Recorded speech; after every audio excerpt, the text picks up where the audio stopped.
हैं वो रास का मतलब समझें। और रास का सीधा सा अर्थ है भक्त और भगवान का मिलन।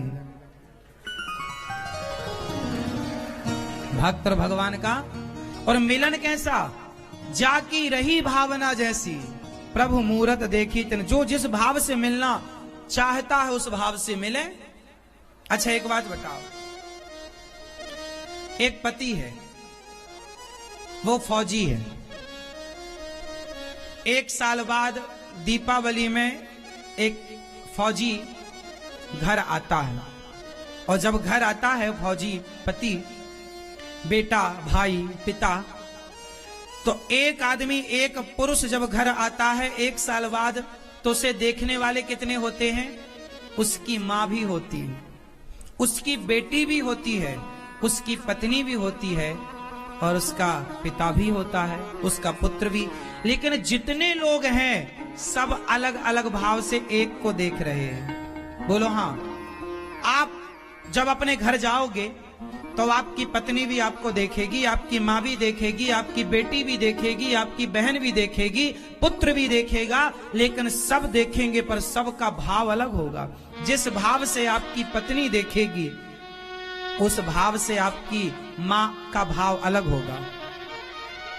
माँ के भाव से, जिस भाव से माँ देखेगी उस भाव से आपकी बेटी ना देखेगी। जिस भाव से आपकी बेटी आपको देखेगी उस भाव से आपकी पत्नी आपको ना देखेगी। मतलब आप एक हैं लेकिन सबके देखने का भाव अलग अलग है। उसी प्रकार रास लीला जब हुई तो लीला तो एक थी पर एक लीला को देखने वाले लोग अलग अलग थे, तो सबने अपने अपने भाव से उसे देखा है।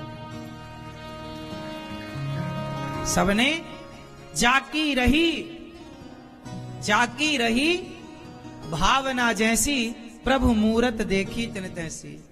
तो भगवान जो लीला करते हैं, इस जन्म में मैं आपका ऋणी हूं, अगले जन्म में तुम सभी संतों का ऋण चुकाऊंगा, तुम गोपी बनकर आना, सबको गले लगाकर तुम्हारी इच्छा पूरी करूंगा, सबसे मिलूंगा।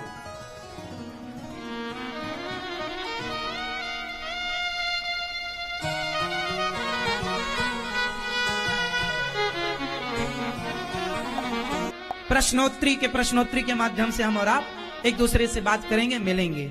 उसी तरह भगवान और भक्त के मिलन का नाम रखा वहां भगवान ने रास। क्या नाम रखा? रास। किस किस को रास का फुल फॉर्म समझ में आ गया? किस किस को आया रास का फुल फॉर्म? भैया आप बताओ रास का मतलब क्या है? का मतलब वही भोग विलास समझ। हम भी ऐसे ही मर जाएंगे समझा समझा के तुम्हें, लेकिन तुम्हारी खोपड़ी में नहीं घुसेगा। इसलिए अपनी औलादों को समझाओ शास्त्रों को कि क्या मतलब होता है। नहीं समझ पाए इसलिए अर्थ का अनर्थ कर रहे हैं आज के बच्चे। आज के लड़के क्या कहते हैं लड़की से? सुनो, तुम हमारी राधा हो, राधा। लड़कियां भी क्या कहती? तुम हमारे कृष्ण हो। क्या मतलब हुआ इसका?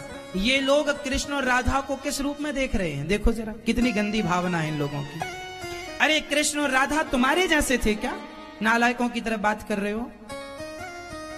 एक लड़की मेरे से बोली प्रश्नोत्तरी में कि महाराज जी, कृष्ण ने प्रेम किया राधा से और विवाह कर लिया रुक्मणी से, तो हम भी किसी से विवाह करें और किसी से प्रेम करें तो क्या बुरा है?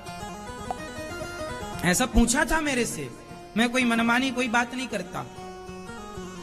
तो मैंने उस लड़की को कहा, मेरी बहन तुम्हें जानकारी गलत। देखो आजकल ना लड़कियों को इतनी कम जानकारियां हैं और इसी कम जानकारी के कारण मूर्खों को यह नहीं पता कि कृष्ण भगवान ने सबसे पहला विवाह राधा से ही किया था। ये बात इनको ज्ञान नहीं है। लेकिन ये क्या मानते हैं कि कृष्ण तो इनकी केवल प्रेमिका है। तो आजकल के लोग भी वो प्रेमिका बना के उसका शोषण करते हैं, शारीरिक शोषण कर लेते हैं, ये कह कह के कि तुम हमारी प्रेमिका हो। और लड़कियों को भी क्या लगता है कि ठीक है भाई, ऐसा तो भगवान के बारे में आरोप लगा देते कि भगवान ने ना, भगवान की प्रेमिका नहीं है राधा रानी। कल हमने बताया कि राधा लक्ष्मी है और कृष्ण नारायण है और ये सदा से पति पत्नी है, सदा से। कि रुक्मणी जी कौन है? यदि राधा जी लक्ष्मी है तो रुक्मणी जी कौन है आप बताओ?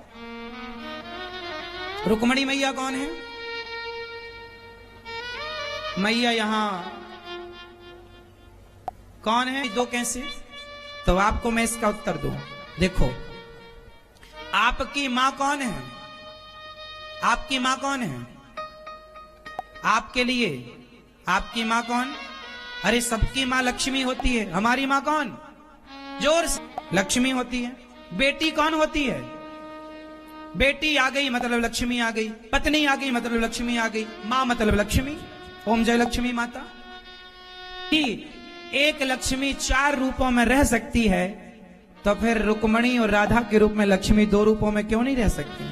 वो हर की दृष्टि में अलग है, पर तत्व की दृष्टि में वही रुक्मणी है, वही राधा है, वही रुक्मणी सीता है, वही सीता। राम जी के संग जो सीता है, वो सीता कौन? माता सीता।